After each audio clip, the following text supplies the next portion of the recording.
In the name of TeleHealth Today and James Hongs, the founder of TeleHealth Today, I want to introduce TeleHealth Today and welcome everybody to this session. Every Monday at 10 a.m. Pacific time, we have this meeting for practitioners, and TeleHealth Today is a video consulting platform for practitioners in the widest sense. So we see health in the physical health, mental health, but also other health issues like pet health or business health.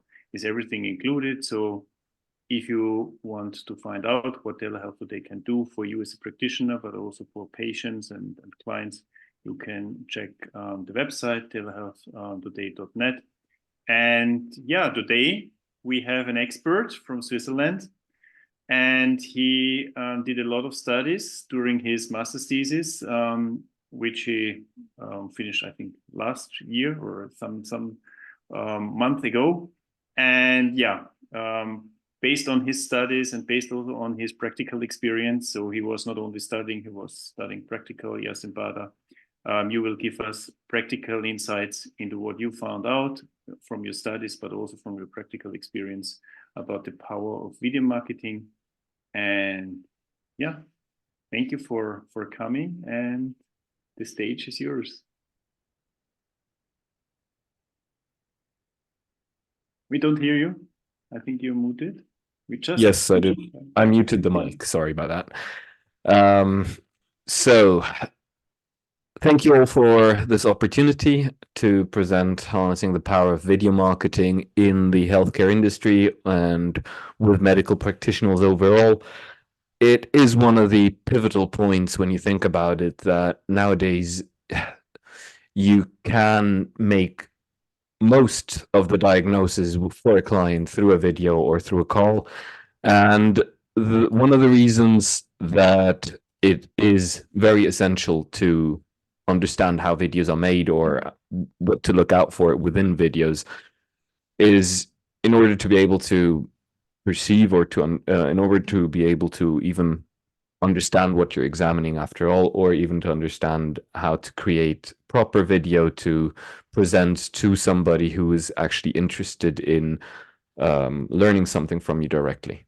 Now, I'd like to present myself for a second. I'm Yassin Bader. I've studied marketing for the past 3 years, and before that, I was a marketing and content aficionado, doing a couple odds courses here and there until I decided, okay, I got to go to university and do it the proper way. And what I want to talk about today is unlocking the potential of video content creation to enhance the whole engagement, the educational part, the interaction between you and the client themselves.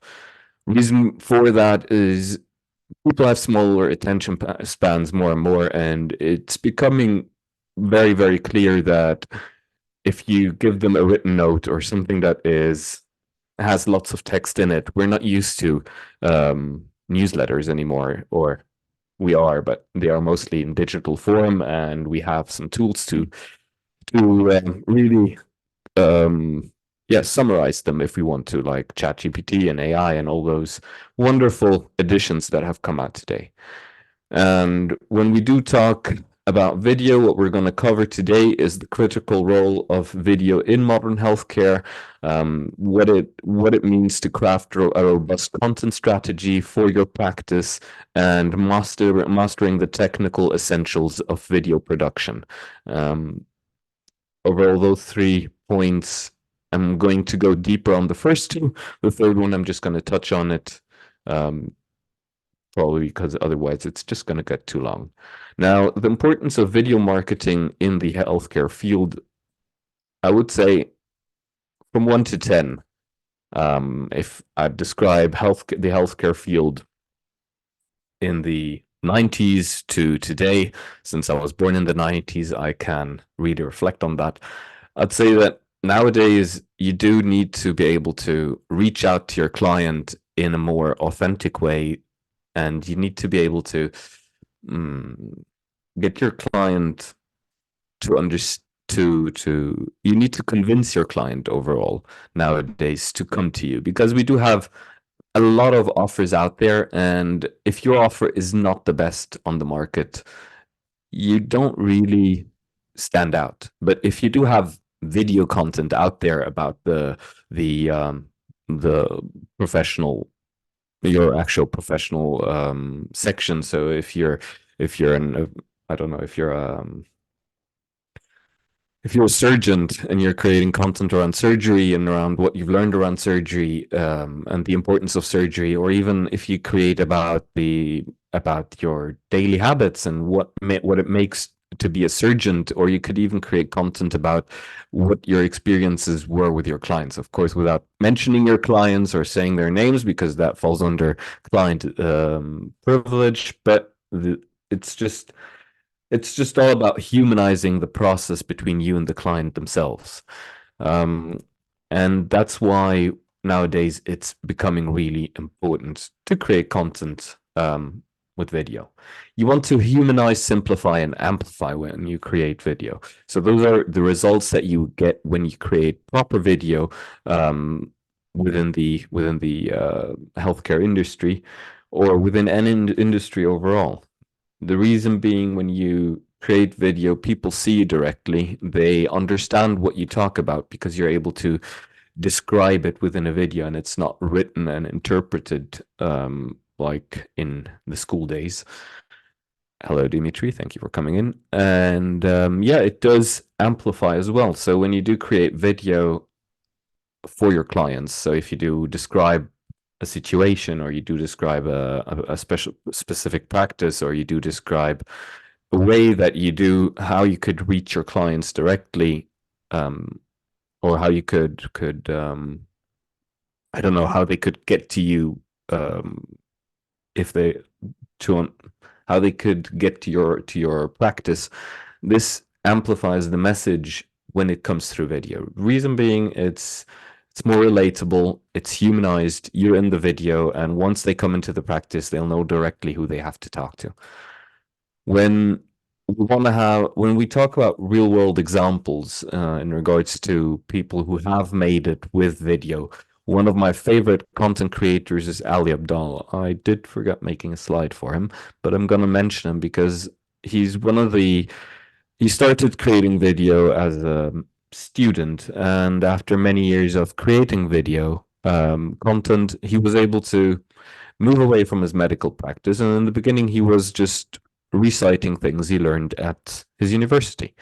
And other people who did it was, for example, Dr. Pimple Poppers. She does have quite the fun video channel on YouTube. She's very viral overall. There is the healthcare triage and Dr. Bo Hightower. So there are a few medical practitioners out there that do create a lot of video for their clients, and they create it in a very authentic way that makes you actually interested. And if you're talking about actual medical practices, there is the digital medical. They're in Arizona. They have a quite wide channel with tons of views and tons of people who click on their channel directly, and people who actually go to them just because they've seen their video content. So once you do have a personal brand and a lot of social proof out there of what you do and the way you do it, the result will be more and more people are going to want to work with you, or want to be yeah, healed by you. If you'd look at video content versus traditional marketing, there are many different layers in regards to how they are different, because traditional marketing used to be the billboard style, the single flyer style, the classical brochure. People get those and use them either to stop a door from moving, or to um, yeah, put their coffee on it and not leave a smudge on the table. Brochures are not really touched nowadays. Maybe newsletters.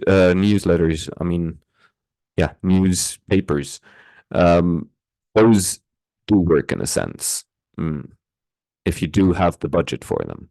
But who does have the budget for a newsletter ad on a consistent basis, just to reach that one person? Because a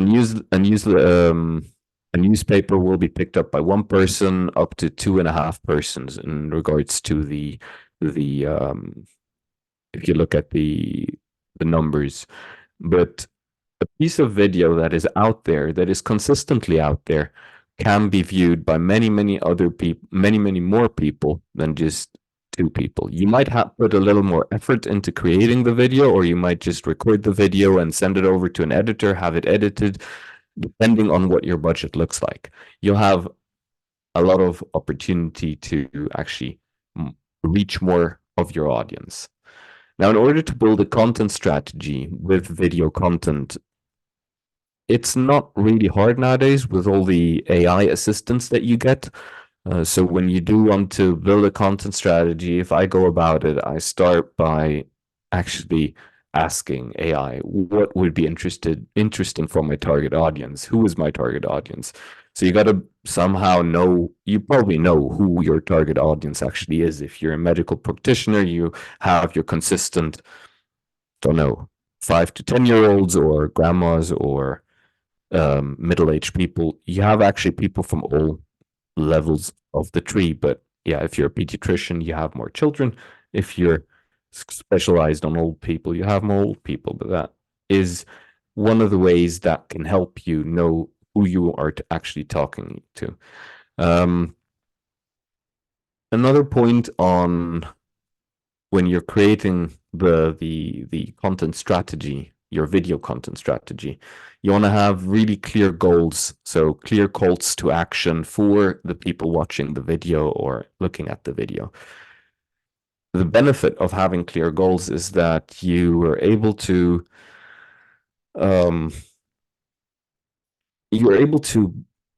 send over the message more clearly. If you don't have a clear goal with what the message, with what your videos contain, you're going to just be blabbering on and probably re-recording the video tons of times before you even get to the point that the video is actually good. So predefine your goals, predefine your message, predefine what it is that you want to bring over to your people through the lens. And once you are ready, hit record and see what comes out. And don't go on the first take. That's one of the biggest tips I can give you, because the first take is never quite good. You want to be working with, I don't know, the second, the third, the fourth take. The first take is there for you to look at it and criticize yourself on how you could be better.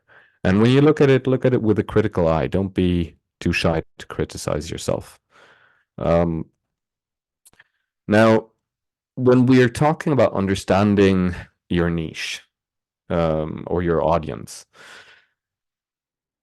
you need to nowadays craft videos that connect and bring over enough information to the client that would be looking at the video. So you don't want to be having a video that is without information that could be beneficial. What you can always put your mind towards is, what problem am I solving with this video? Once you've answered that question for yourself, you'll be able to create the video much easier. Writing the script will be much easier.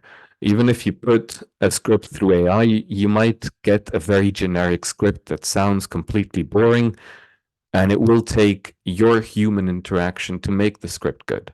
So it's not only about pushing it through AI and trying to push out content as much as possible. It's about creating a moment that actually solves a problem for somebody else, that engages them. And with video content, you have the best opportunity to do so. With written content, it might be interpreted a million ways. If I get a message from somebody, I read through it and I probably will interpret it in a way that they did not intend. Once I do see a video, so let's say I do find a potential client online, or I have a client that I want to talk to, if I do have his direct contact or his direct LinkedIn connection, I will record a video of myself explaining, hey, I've seen your content. I'm interested in what you do. I'll turn around the camera. I'll show what it is that I want to show them. I'll turn the camera back, make sure that the video is not over a minute, because people will feel weird if you send over for the first video just a video that is over a minute. And then I'll just send it over. And the reactions are mostly very, very positive, because you've taken the time to record a video, you've taken the time to send over a message, and the message is personalized to them. Nowadays, I think that is what people want. Now, content planning and consistency. When you're creating content, when you have your content created, when it's finished, you want to have a content plan. So you want to have an exact, it's like with a surgery, you want to have a date, a time, a specific place where it goes. And you don't want to be spreading your content all over social media without a clear plan of when you're posting where and what. So defining that will give you an edge with the algorithm in regards to what people get used to when and where you post. So my recommendation to anyone starting to create content, decide for one platform. Go for one platform that you feel comfortable with and that you want to learn. In the beginning, I started with YouTube. Then I decided, okay, I want to do TikTok. And then I decided I want to do LinkedIn, and I want to do Instagram. And I had like 8 different platforms that I was supposedly wanting to post on consistently. And I was overwhelmed.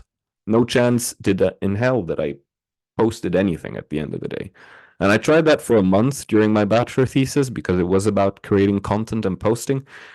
And it just overwhelmed me. So after a month, I picked one single platform. That platform, I've created content for it, and voila, it worked. I've met the right people, and now I'm teaching people through the content that I've made that sparked interest, that made people want to work with me, that made people want to talk to me and want me to explain more of what it is that I'm doing and how it is that I do it. And that all started with a plan, with having a consistent plan, with having a consistent posting schedule where people can just get used to it and feel comfortable actually responding and coming online and seeing the content and being there. Once you've created the content, you've posted the content, you have it scheduled out, it's going well, a month is over, but you have no clue what it is that actually happened. Did you even... Oh, sorry, forgot to delete that. Did you even manage to excel or even make money out of it? And after all, to find that out, what you got to do is you've got to dive into the analytics. When you dive into the analytics, you're going to see lots of different numbers, engagement, interaction, click rate. Depending on what platform you're on, you're going to see, I don't know, reposts, reshares, many different metrics. But which metric is actually the one that you should be focused on after all? And if I'm going to be honest, to me, it has always been engagement and audience growth. So how many people stayed and engaged with the content? So how many people have been staying to watch the content? And how many people watched the content and left after a few seconds? And how many people watched the content and became new followers? And by knowing that metric, you mostly understand what it is that you can do with the content afterwards, or with the results that you get from the content afterwards. And I got to tell you, in the beginning, my content was not performing well. I looked at which content performed the best, and I created more of that. So you look at what content gets you the biggest reach, and out of this, you create more content like that, because that is what your audience wants. And then you adapt your strategy again, and you create more content. As for the technical parts of video, there are lots of different technical parts when it comes to video, because you're wearing essentially 3 to 5 hats. So it's the script writer, the video editor, the sound editor, the lighting specialist, the sound specialist. Yeah, you're you are just wearing a bunch of hats to create a single video. And in order to go through those hats, it can get overwhelming at first because it's a lot of tasks. It's a lot of different skills that you would be acquiring. And nowadays, with the existence of AI, it does get easier. So there are AI tools that do all the editing for you, but the results are not that good.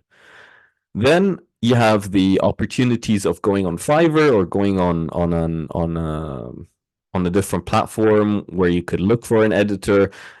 And at the end of the day, the results might still not be good enough. So there, essentially, what I did then, after realizing that the results were not there where I wanted them to be, I started editing myself. And I realized how much time and how much effort it takes to edit a long video. Then I decided, okay, you know what? Scrap that. I'm going for short videos. And that is how I started editing more and more and started liking it more and more because you get quicker results. So when you start creating videos, what I would suggest, start creating shorter videos. It will give you more gratifications, or you'll have more points of gratification. And once you do have that gratification of creating content, you're going to want to create more. Now, as for when you create content, some of the things that you want to be looking out for is the lighting, the room you're in, the camera you're using. You want to at least get a feel for what a good spectrum is. I cannot tell you out of my room that you will have what spectrum would be good for you, but it depends on the room you're in. It depends on the lights you have and the technical appliances that you have. So what I had in the beginning was a really tiny light, and that didn't really work for me. And after a while, I decided, you know what, I'm going to Home Depot and or like a store here in Switzerland, just a normal hardware store, and I got a couple of LED garden lights. And those LED garden lights are still on today, and you see them behind me, and they're lighting the room, and it all looks great, and I can manage it all from my phone. To me, it was a budget solution that worked. Somebody else might have the budget to go all in, and a third person might say, you know what, I'm going to go the blogging style and I'm just going to use my phone.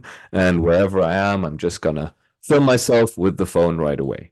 Nowadays, with the iPhones that we have on the market, there are lots of settings that make filming a lot more appealing. And when it comes to filming, you want to have content that is appealing after all, because the ones that are going to look at the content are going to be interested in seeing something crisp, because nowadays there is nothing worse than wobbly or scobbly footage that doesn't really say anything.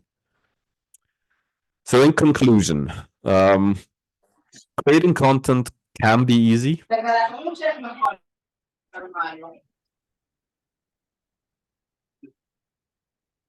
Thanks. Please go ahead, Yassin. Yeah.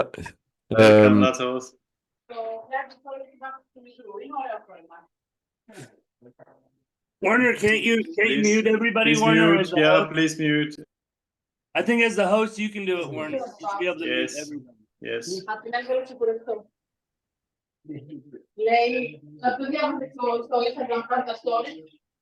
Warner, as the host, you should be able to mute. I try. I will. I try to do it. Wait a minute. There's some technical issue.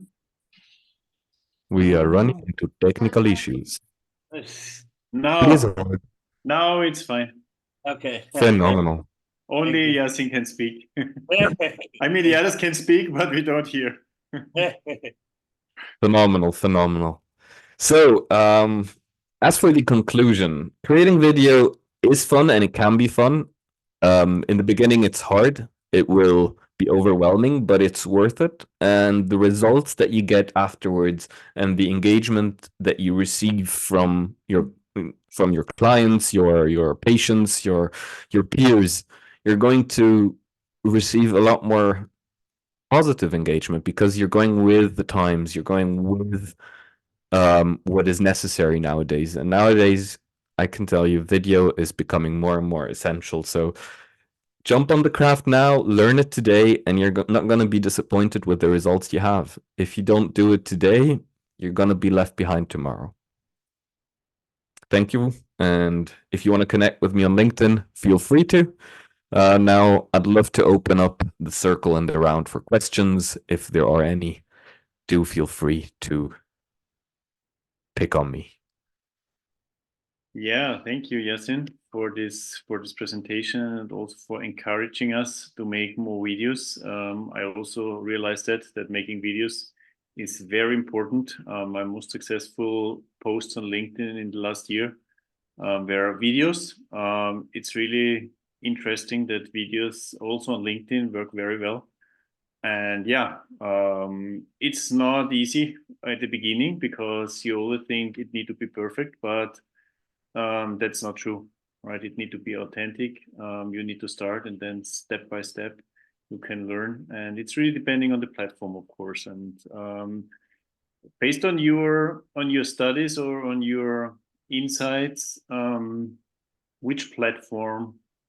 Maybe you had your own path or your own strategy, but based on your studies and also other results, what is the best platform to start with, particularly as a medical practitioner? Is it YouTube? Is it LinkedIn? Is it TikTok? Is it whatever? Starting personalized video messages, WhatsApp? What is the best platform to start? I would say a mix between TikTok and YouTube. So if you'd be starting out, I would recommend TikTok alone due to the all the featured the possibilities that you get. And also X is another one that is on the rise right now. So in regards to growth, in regards to getting more reach, if you make good educational content on X nowadays, you do grow massively.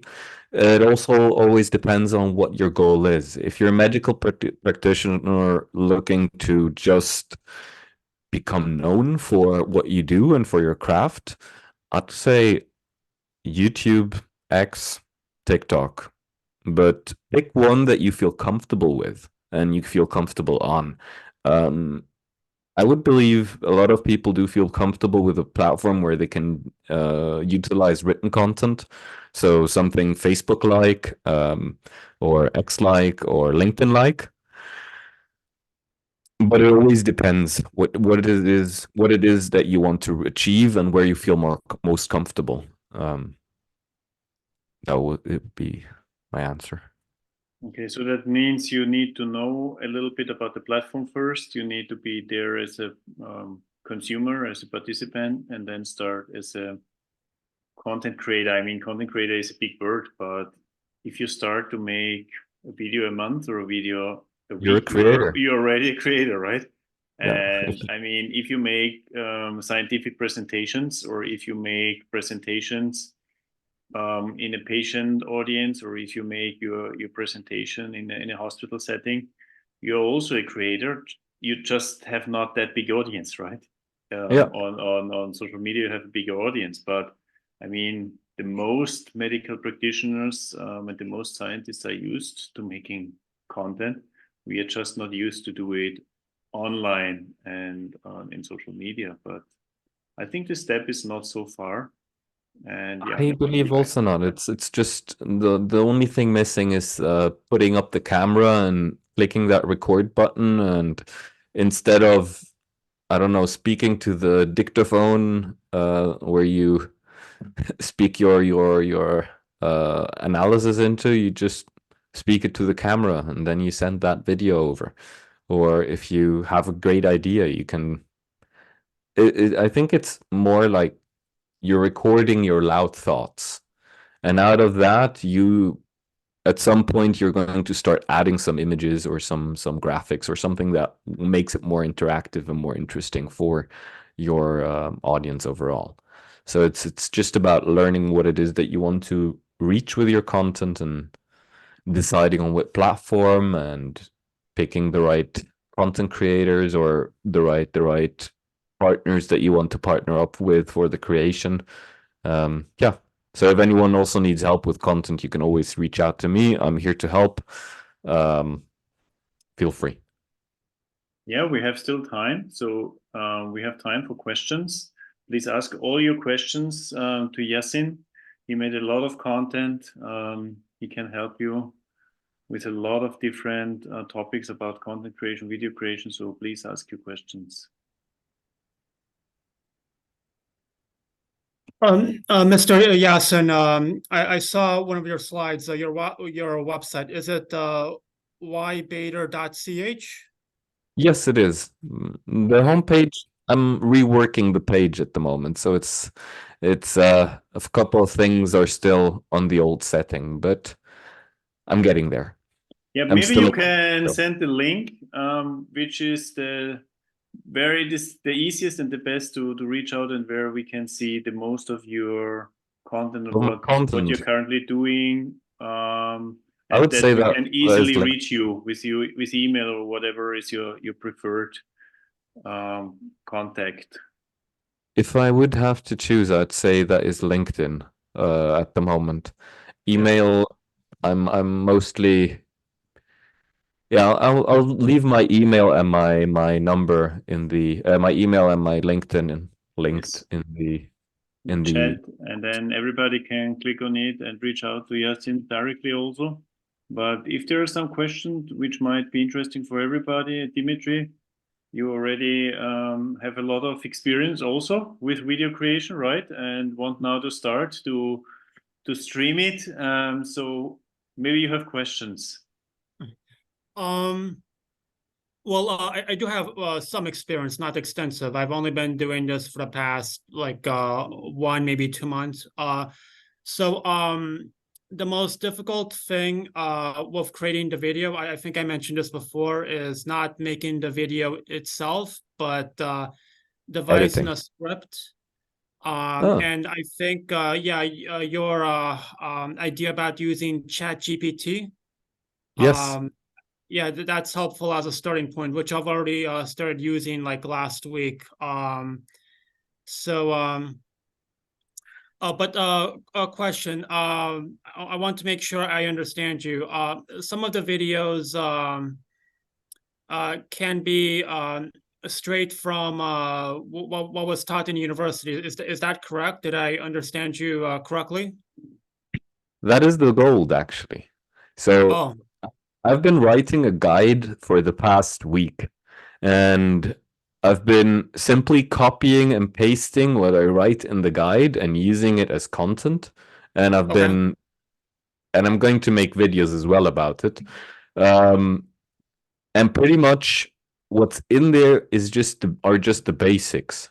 So if you present the basics and the things that you learned and the actual things that people, I mean, you went to university to learn that stuff. So overall, there is a high interest for the topic that you are teaching or the topic that you will be teaching. And that's something I've done also over the past year. So while I was at university, if I got any interesting topics or anything interesting, remotely interesting that is shareable, I would write it down and I would share it. And that would be my best performing content. Wow. I didn't realize that it would be best performing, but now that you explain it, that makes sense, because people around the world turn to YouTube for all kinds of free information, right? So yep. Okay. And the best thing is, you've studied it, so you have a story to tell there. You can tell your story about sitting in class, chewing on a pen, and looking at the girl in the first row or the man in the front. I don't know. It's always interesting to hear what your story is when you consume the information in class. And then you can perhaps even have a direct patient example or a direct example that you've heard of. Even stories of other people. Borrow. That is also something that works a lot. If you want to come up with 10 good ideas, or you can come up with them on your own or use AI for them. If you want to come up with 10 really great ideas, where you're sure that they work, go and see what other people are creating within your area of expertise and look for the best performing content of them. So not just anything they do, look for the one that has the most engagement or the most likes or the most, because that piece of content is already proven to have a lot of likability. So the chance for it to be liked again, with a twist made by you personally, is going to give it the right flavor for more people to want to consume it. So it's all about creating what people want. And how do you find out what people want? If you see something that people have already wanted enough. You get what I mean? Yeah, yes, I understand. You using that as a reference point, yes. Yeah, pretty much. Yeah. Okay, well, thank you Go for ahead. your Yeah. email. I'm going to check your LinkedIn profile after this call, so thank you. Phenomenal. Thank you, Dimitri. So it So- is all about storytelling, right? So it's not about presenting scientific results. I mean, yes, it is, but combining it with stories, right? So the packaging is very important on social media. Yes, it is. And always remember that if the information sounds generic to you, it might not be generic to somebody else.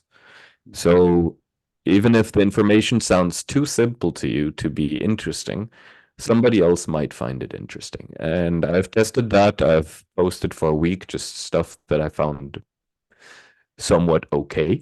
And it performed better than ever. I was surprised. Simple stuff. The simpler it is, the more people like it. So don't overcomplicate it when coming up with ideas. That is also a tip, because I used to overcomplicate it a lot. Okay, are there further questions by the audience?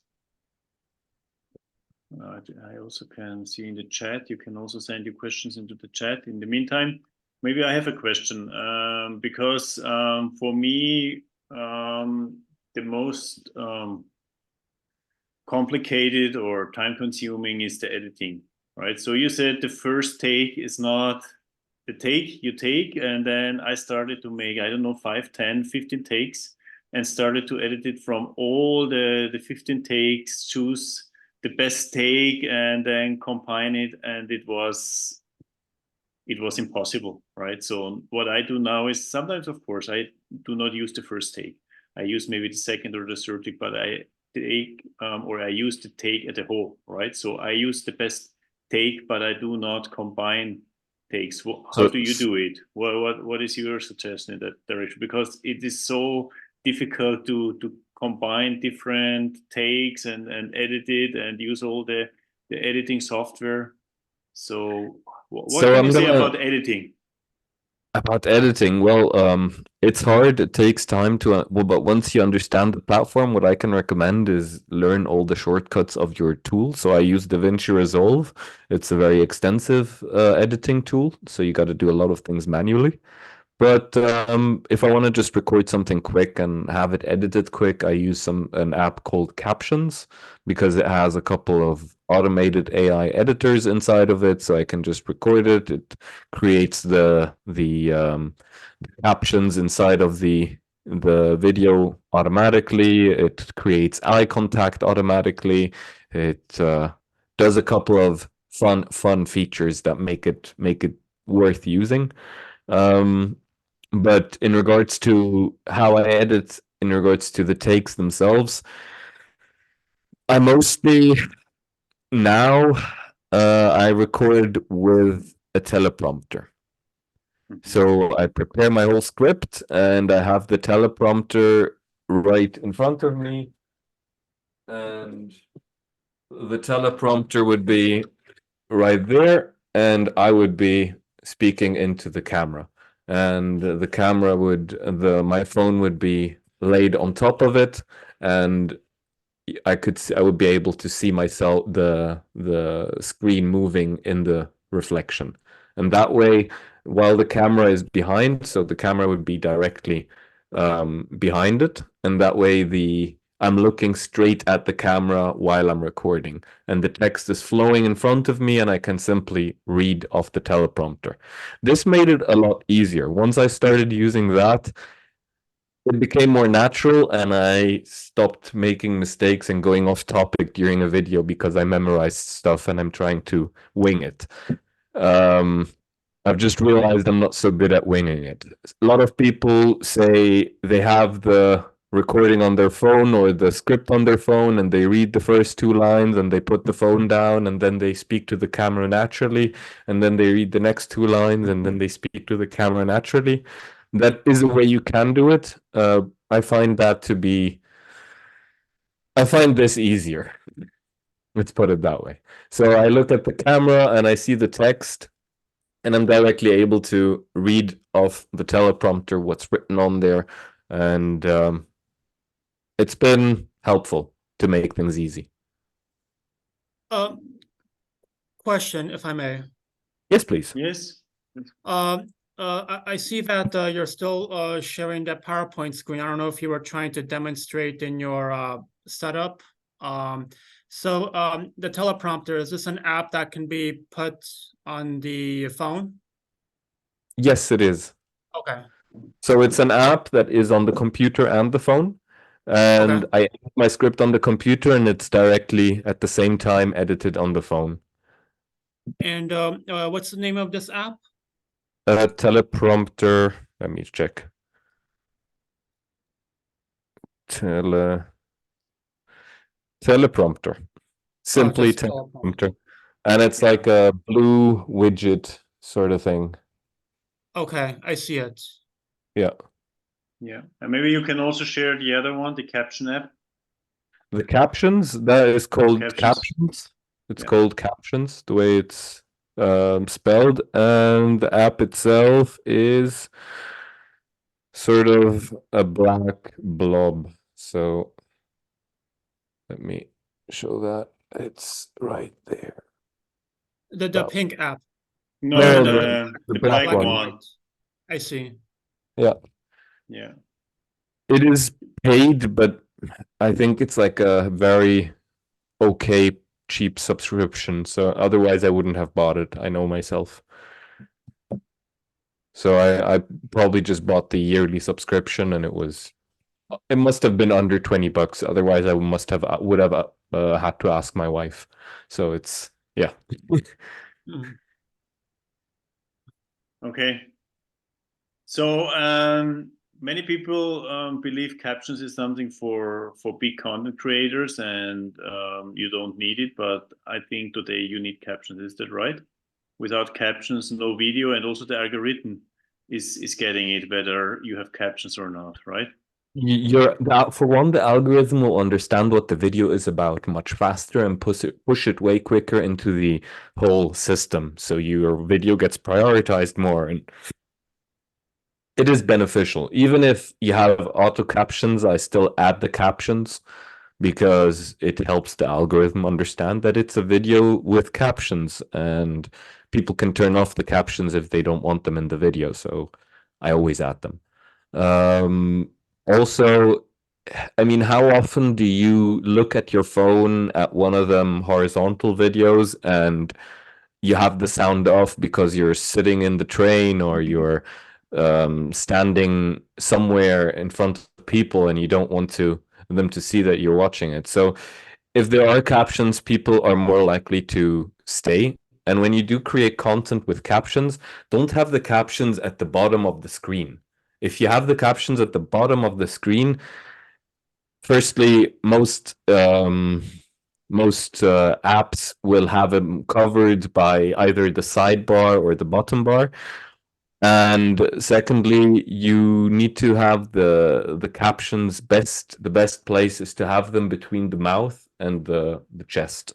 Reason being, when you look at the screen, you want to be looking at the person directly, and you don't want them to move all the way down and having to go back up to your face and back down and back up. If it's closer to the face, you will be able to. The people are more likely to consistently have eye contact with you and look at the caption for a second, go back to the face, look at the caption. So the further it is away from your face, the more the people will have to go down and up and down and up and down and up. And that is a bad video experience. So you want the video experience to be positives. That's why I always recommend having the captions just around the chin. And it works way better. Looks weird in the beginning. It takes a moment to get used to. You're going to think, hey, it's covering my beautiful neck, but it's worth it.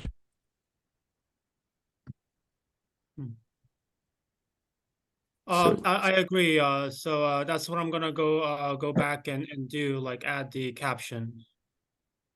Yes. Wonderful. And there are some, like, do you have like a tool to create captions right away, or? No, but using the caption app, this is what can be used, correct? Yes, exactly. You can use the Captions app. There is also an app called Gling, if I'm What's the correct. name again? Let me check. Yeah, also CapCut. This is the tool which is provided by TikTok. This is for free and it is very powerful in the free version already. CapCut. Yeah. Yeah, I could recommend CapCut as well. CapCut is very, very user-friendly, and they have a web app and a web app and a desktop app. So you can use it also on both. And the last one is Gling. That one is sort of free-ish, but you can, like, if other apps don't work or something, you can always use that one. It's also, I've downloaded it a few months ago, and I've used it a couple of times when other apps wouldn't do it right. Name of it is called Gling with a G. Yeah, Gling. Gling. Okay. Yeah. This is good to know because the only applications that I know with regards to editing are these legacy applications like Adobe and maybe Final Cut Pro, which are complicated, but this seems to be the simpler route that's just as effective, right? They are simpler, they're just as effective. If you want to go the complicated route, I can recommend DaVinci Resolve. Yes, yeah, I've heard about them.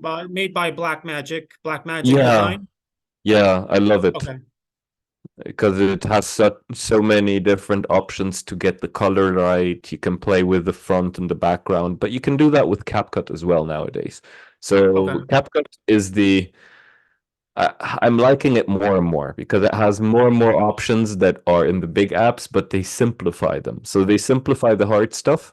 You don't have that much optionality with one, but at least the design will, and the result at the end comes quicker. You don't have to overthink it, and yeah, I just find it more user friendly, more and more. So the more I use them, the more user friendly I find them.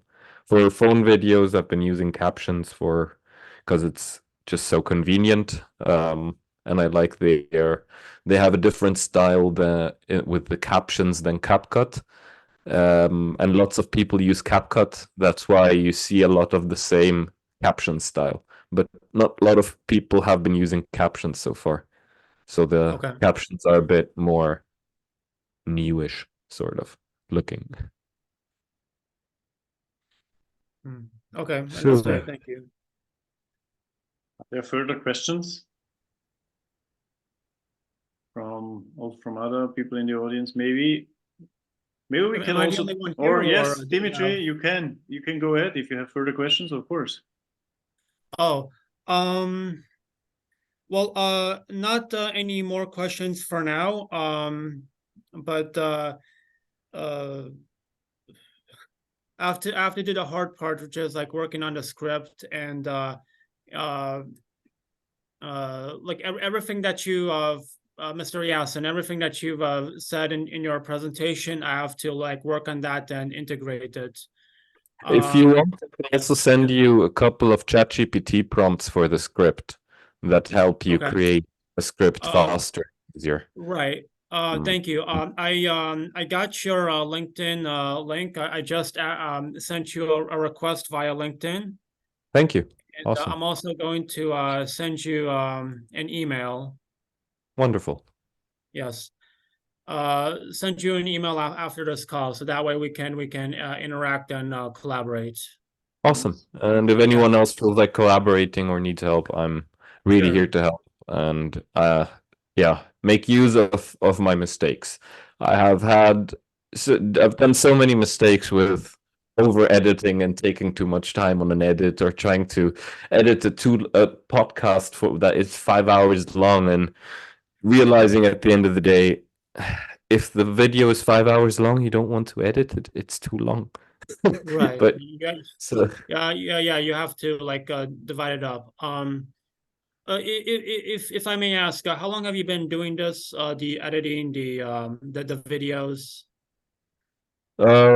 Efficiently for the past 2 years, on off for the past 6 years.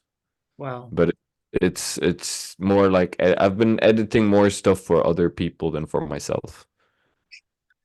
Out of curiosity, because another question just dawned on me. You mentioned on and off for 6 years. How has the YouTube environment changed? Have they In 6 years? You say A changed a lot. lot. A lot. Oh, It's in a like good way, changed bad or both? in a good way, actually. So Okay. I'd say it's become more attainable to join YouTube. Before, it was sort of this enigmatic thing. You're either weird because you're doing it. I don't know.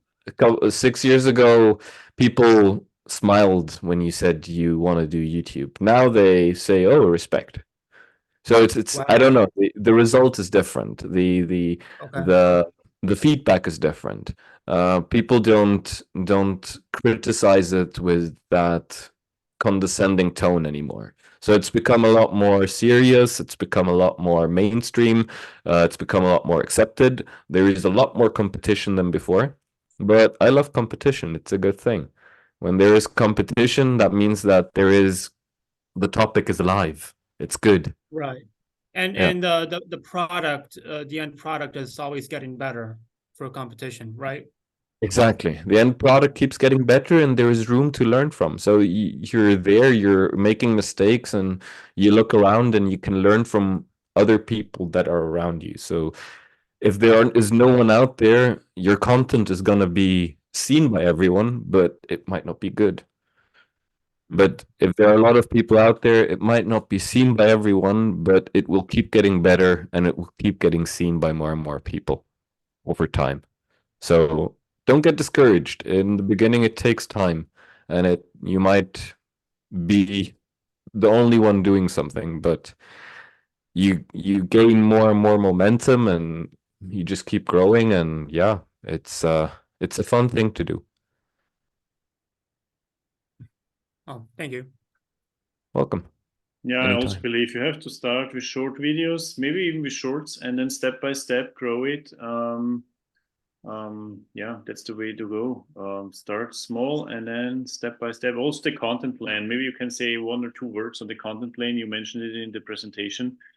For me, it's always hard to make a content plan. I'm very, how can I say, out of a gut feeling, making content and then I post it.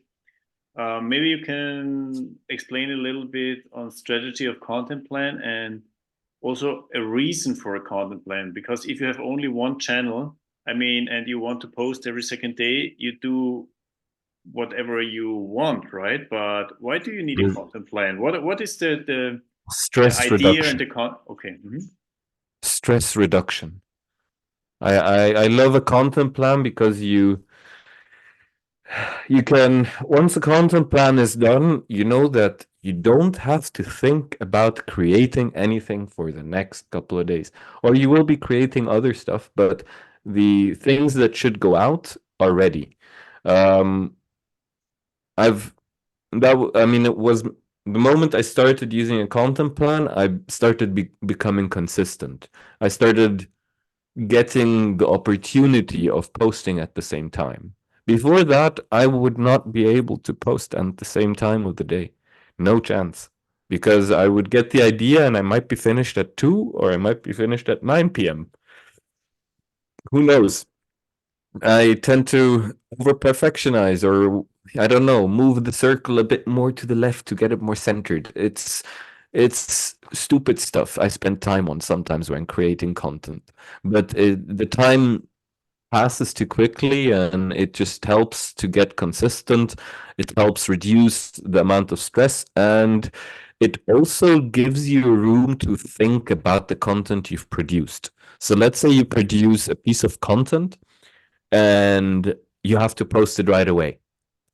And now let's say you produce a piece of content and it sits in your content box or your treasure box or your content calendar for 5 days. And after 5 days, you look at it again and you realize, oh, I've missed a comma there. The thumbnail doesn't look too good. This could be optimized. And the moment I started doing that, the content really started resonating a lot more with the audience because it was actually refined, because I saw small things that could have been better or sounded better or just gave a better result at the end of the day. So it's those two things. Other than that, I couldn't say. But I did have a tip about also the making the shorts videos. So if you do create if you want to create long form videos at any time, you can do so, but start by from your long form videos creating, before finishing the whole long form video, create a couple of short videos from this video and post those, and leave the long form video for 2 weeks after or something like that. But it's all about like building anticipation for videos, trying to build up the hype. That's like having a trailer. If you see a trailer, you get interested. You want to see more. And you can, under each one of those pieces of content that present the final content, you can have a call to action saying, comment interested if you want to see more. And all the people that comment interested are people who really want to know what you're doing and want to see the final result. So those are people you can send the video to afterwards directly, or you can tag them in the comment and tell them, hey guys, the long video is out of the short video that I sent you. You want to see it now? And you send them over. And YouTube has even this neat feature where you can link your long form in your short form. And content creators like Mr. Beast, for example, has been doing this for the past, all his pieces of content. So all his short form pieces of content that he has, every time he puts out a new piece of long form content, all the short pieces of content start redirecting to the long form piece. And then he puts out a new piece of content, the link changes in all the short form content to the next video. So that way, he keeps promoting his newest video as much as he wants. And it gets views like crazy. Wow. Okay. I didn't know that feature existed. But I'm working on a script right now that may turn out to be kind of long. Ketogenic diets, the hype, the good, the bad, the hype, the pros and the cons. So I'm working on the script right now. I imagine that this is going to be long, and my idea was, well, it's kind of still is, have like the first segment, and then towards the end, I might say, if you like this video, please check back next week for my second segment. But Yep. you're saying that there could be like a longer video link to these segments somehow, or? The other way around. It could be a short, you could like create short videos that are, Okay. let's say, a minute long. Okay. If, let's say, the video is an hour long, and you're still editing and it's still taking time, and hey, it's a hassle. So what are you gonna do? You create a couple of short clips that you can even use as the intro for the video. So from your 1 hour video, you find the most interesting small segments, the one that go, wow, bam, okay, there is information there. And you Okay. turn those into a trailer, into a I short see. trailer. Okay. Now And that makes more sense. Okay. yeah. And then you put those short trailers at the beginning of the video and at the beginning, and you cut off the information.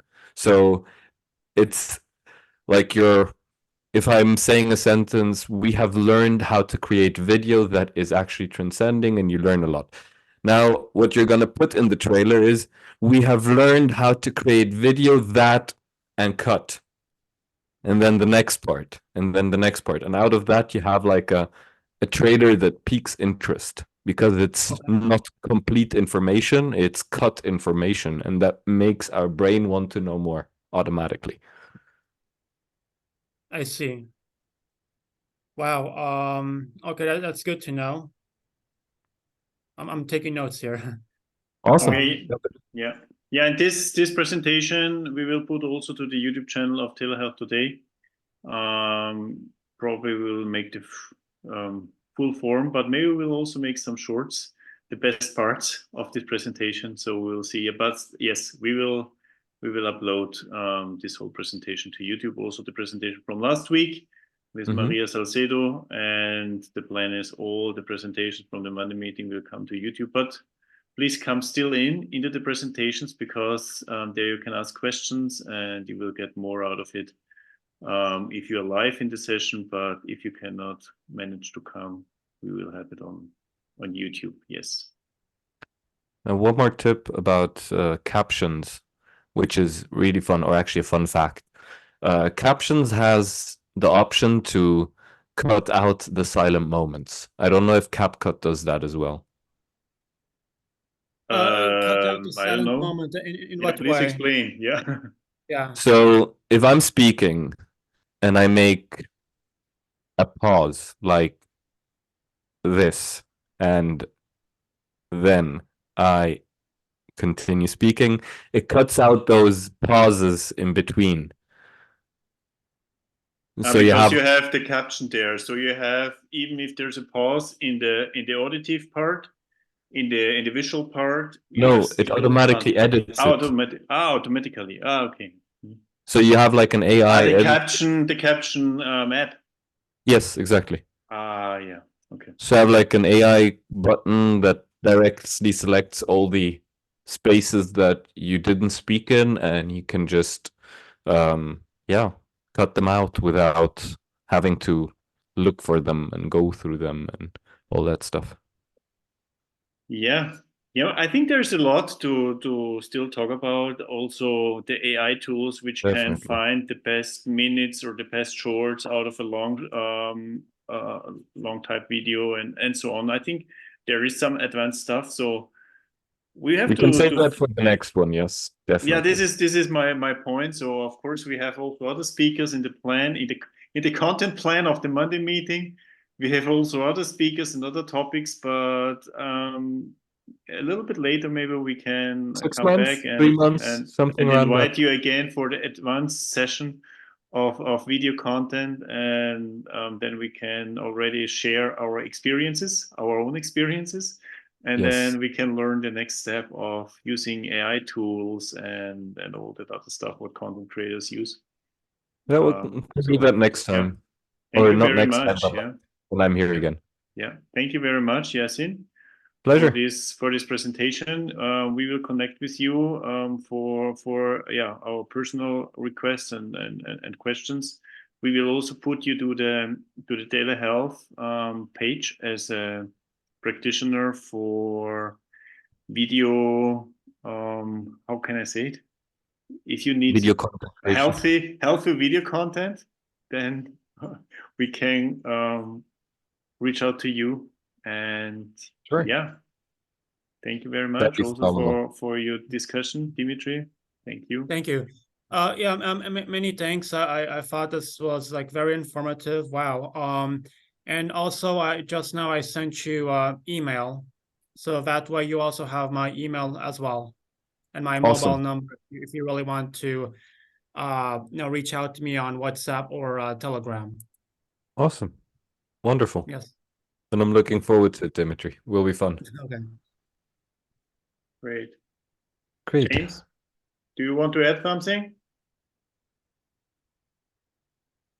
Just great to see everyone. Thank you so much. That was awesome. Looking forward to having you back. Great to see everyone. Next week, I think I'm gonna have one of TeleHealth Today's IT guys on here. So he's Yes. gonna hopefully teach you guys on how he's gonna use SEO to build your individual profiles, especially the speakers or the people like Dimitri that are here and the most active, because that's who we want to help. Yeah. Well, Yeah, the SEO diagnostic, measuring the pulse of your medical practice online health. This is the title of the next week's presentation. Alex, we will send the flyer out in the next 1 or 2 days. Yes, this is next week, SEO optimization. awesome. Sounds like fun. Yeah, you can come back if you want, Yassin. Send me a link if Yeah. I'm free, which probably will be at this time of day. I could jump in. Great. Yeah. Okay. Thank you very much, and see Thank you you for the also. time. And we stay in touch. Have a great day. Right. Bye-bye. Bye. Bye-bye. Bye-bye.